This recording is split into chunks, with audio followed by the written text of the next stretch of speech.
Παίζει.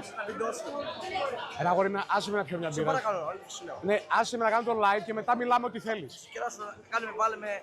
Ρε, καταλαβαίνεις ελληνικά. Κάνε με πολλά.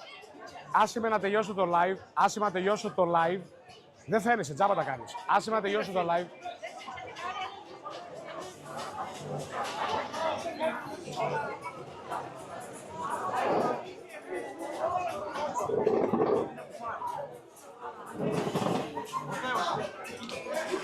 Εγώ τον έχω φαν.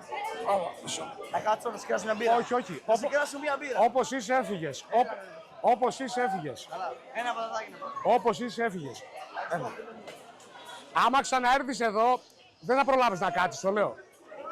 Δεν φταίω εγώ.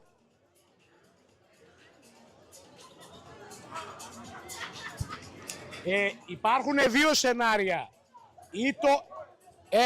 Υπάρχουν δύο σενάρια. Ή το όμορφο ή το μη όμορφο. Επιλέγετε και παίρνετε. Σας το λέω από τώρα, να ξέρετε. Να ρωτήσω κάτι. Συγγνώμη, κύριε, να ρωτήσω κάτι. Έχει κάποιο τμήμα εδώ κάτι τέτοιο? Ωραία.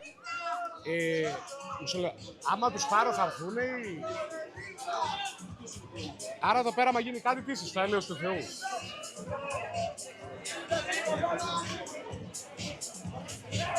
Ναι, άμα τους πω να έρθουνε, πού να τους πω να έρθουνε? Το όνομα ποιο είναι αυτό εδώ? Ναι, ναι. Ορίστε. Άντε, πες μου εσύ.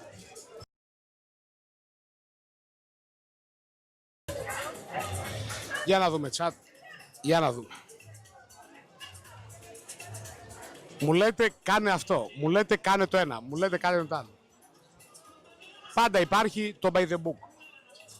Τα που πήρα τηλέφωνο σπάσανε.